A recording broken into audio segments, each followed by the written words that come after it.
Hello viewers, आज के video में हम देखेंगे 10वीं हिंदी क्षितिज के वेरी इंपॉर्टेंट क्वेश्चन आंसर जो अधिकतर एग्जाम में आते ही हैं। तो शुरू करते हैं और इससे आपके वार्षिक परीक्षा की तैयारी शुरू हो रही है आज से। तो हम हर प्रकार का वीडियो बनाएंगे, ग्रामर का भी, निबंध, प्रार्थना पत्र का, अपठित गद्यांश पद्यांश का, और इस प्रकार से हम हिंदी विषय की संपूर्ण तैयारी करेंगे आपके वार्षिक एग्जाम की। तो प्रश्न नंबर पहला है, राम लक्ष्मण परशुराम संवाद पाठ के आधार पर लक्ष्मण के स्वभाव की कोई दो विशेषताएं लिखिए। तो यह प्रश्न राम लक्ष्मण परशुराम संवाद से लिया गया और इसके जो कवि हैं तुलसीदास है। तो इसका उत्तर होगा लक्ष्मण के स्वभाव की कोई दो विशेषताएं हमें बतानी है। तो पहली विशेषता वीर योद्धा, लक्ष्मण वीर योद्धा है। वे परशुराम से निडरता से अपनी वीरता के बारे में बताते हैं।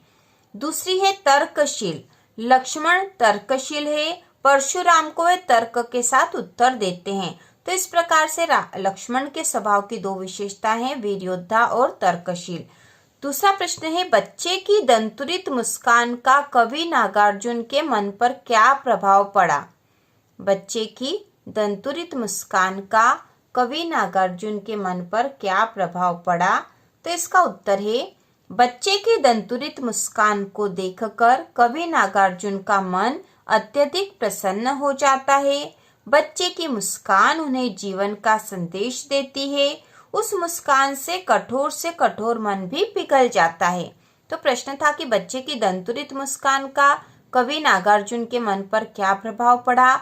उत्तर है, बच्चे की दंतुरित मुस्कान को देखकर कवि नागार्जुन का मन अत्यधिक प्रसन्न हो जाता है। बच्चे की मुस्कान उन्हें जीवन का संदेश देती है। उस मुस्कान से कठोर मन भी पिघल जाता है। इसके बाद अगला प्रश्न है, कवि सूर्यकांत त्रिपाठी निराला की आंख फागुन की सुंदरता से क्यों नहीं हट रही है। तो यह जो है अट नहीं रही कविता से लिया गया प्रश्न है, जिसके कवि है सूर्यकांत त्रिपाठी निराला। कवि सूर्यकांत त्रिपाठी निराला की आंख फागुन की सुंदरता से क्यों नहीं हट रही है।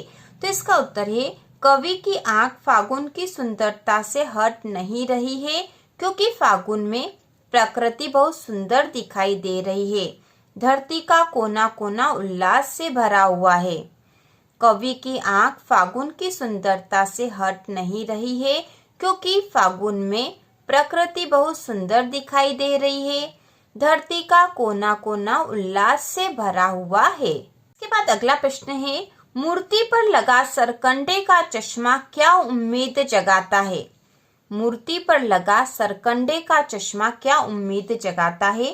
तो इसका उत्तर है, मूर्ति पर लगा सरकंडे का चश्मा यह उम्मीद जगाता है कि अभी लोगों के मन में देशभक्ति की भावना है। देश की भावी पीढ़ी अर्थात बच्चे इस भावना को संभाले हुए है। देश का भविष्य उज्जवल है। मूर्ति पर लगा सरकंडे का चश्मा यह उम्मीद जगाता है कि अभी लोगों के मन में देशभक्ति की भावना है। देश की भावी पीढ़ी अर्थात बच्चे इस भावना को संभाले हुए है। देश का भविष्य उज्जवल है। इसके बाद अगला प्रश्न है, बाल गोविंद भगत पाठ के आधार पर भगत के गायन की विशेषताएं लिखिए। तो बाल गोविंद भगत के गायन की विशेषताएं हमें लिखनी है। क्योंकि यह 2 नंबर का क्वेश्चन में प्रश्न आएगा तो केवल 2 विशेषताएं लिखेंगे तो भी यह हमें पूरे अंक प्राप्त हो जाएंगे। तो इसका उत्तर हम लिखेंगे, पहली विशेषता है भगत के गायन में एक निश्चित ताल और गति थी। ठीक है, बाल गोविंद भगत के गायन की विशेषताएं लिखनी है। तो पहली विशेषता, भगत के गायन में एक निश्चित ताल और गति थी। दूसरी है, उनके गायन में स्वरों की ताजगी थी। उनके गायन में स्वरों की ताजगी थी। इसके बाद अगला प्रश्न है, सुशिर वाद्यों से क्या अभिप्राय है।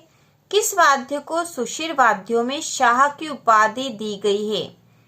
सुशिर वाद्यों से क्या अभिप्राय है और किस वाद्य को सुशिर वाद्यों में शाह की उपाधि दी गई है। तो इसका उत्तर है, सुशिर वाद्यों से अभिप्राय है फूंक कर बजाए जाने वाले वाद्य। जो भी वाद्य मतलब जो बजाने के जो भी सामान है, बजाने के जो वाद्य होते हैं, उनमें फूंक कर बजाए जाने वाले जो वाद्य हैं उन्हें सुशिर वाद्य कहा जाता है। तो सुशिर वाद्यों से अभिप्राय है फूंक कर बजाए जाने वाले वाद्य। शहनाई फूंक कर बजाए जाने वाले वाद्यों में सबसे मधुर व हृदयग्राही स्वर उत्पन्न करती है, इसलिए शहनाई को सुशिर वाद्यों में शाह की उपाधि दी गई है। तो यहाँ पे दो प्रकार के प्रश्न थे। पहला था कि सुशिर वाद्यों से क्या अभिप्राय है, तो इसका उत्तर है सुशिर वाद्यों से अभिप्राय है फूंक कर बजाए जाने वाले वाद्य। फिर पूछा था किस वाद्य को सुशिर वाद्यों में शाह की उपाधि दी गई है, तो इसका उत्तर है शहनाई फूंक कर बजाए जाने वाले वाद्यों में सबसे मधुर व हृदयग्राही स्वर उत्पन्न करती है, इसलिए शहनाई को सुशिर वाद्यों में शाह की उपाधि दी गई है। इसके बाद अगला प्रश्न है लेखिका मन्नू भंडारी के व्यक्तित्व पर किन किन व्यक्तियों का किस रूप में प्रभाव पड़ा। तो यह जो प्रश्न है एक कहानी यह भी जो आत्मकथ्य है उससे ली गई है, जिसकी लेखिका मन्नू भंडारी। तो इसका उत्तर है लेखिका के व्यक्तित्व पर मुख्य रूप से दो व्यक्तियों का प्रभाव पड़ा। तो यहाँ प्रश्न था कि लेखिका मन्नू भंडारी के व्यक्तित्व पर किन किन व्यक्तियों का किस रूप में प्रभाव पड़ा। तो लेखिका के व्यक्तित्व पर मुख्य रूप से दो व्यक्तियों का प्रभाव पड़ा। पहला है लेखिका मन्नू भंडारी के पिता, ठीक है, उनके पिताजी का प्रभाव पड़ा था। लेखिका के व्यक्तित्व में हीन भावना, कुंठा, क्रोधित होना आदि गुण उनके पिता के प्रभाव से आए थे। तो क्या प्रभाव पड़ा था यह भी बताना था हमें। तो लेखिका मन्नू भंडारी के पिता का प्रभाव लेखिका के व्यक्तित्व में हीन भावना, कुंठा, क्रोधित होना आदि गुण उनके पिता के प्रभाव से आए थे। दूसरा है शीला अग्रवाल का प्रभाव। शीला अग्रवाल लेखिका की हिंदी की प्राध्यापिका थी।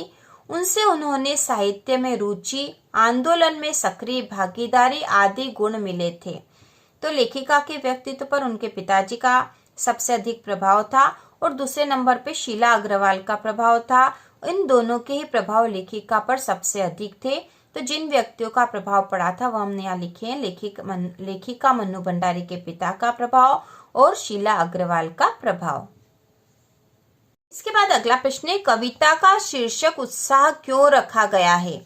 कविता का शीर्षक उत्साह क्यों रखा गया है, तो इसका उत्तर है कविता में बादलों को क्रांति का प्रतीक बताते हुए उन्हें सामान्य जन के मन में उत्साह का संचार करने के लिए कहा गया है।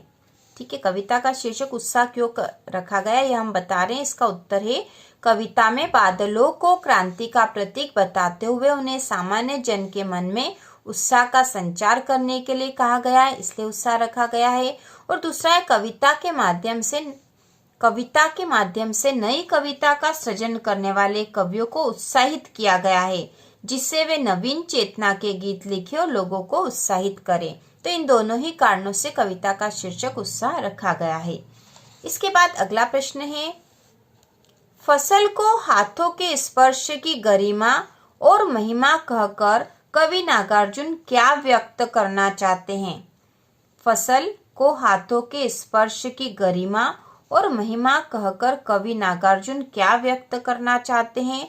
तो इसका उत्तर है फसल को हाथों के स्पर्श की गरिमा और महिमा कहकर कवि नागार्जुन व्यक्त करना चाहते हैं कि फसल उपजाने में मनुष्य के परिश्रम का महत्वपूर्ण योगदान होता है।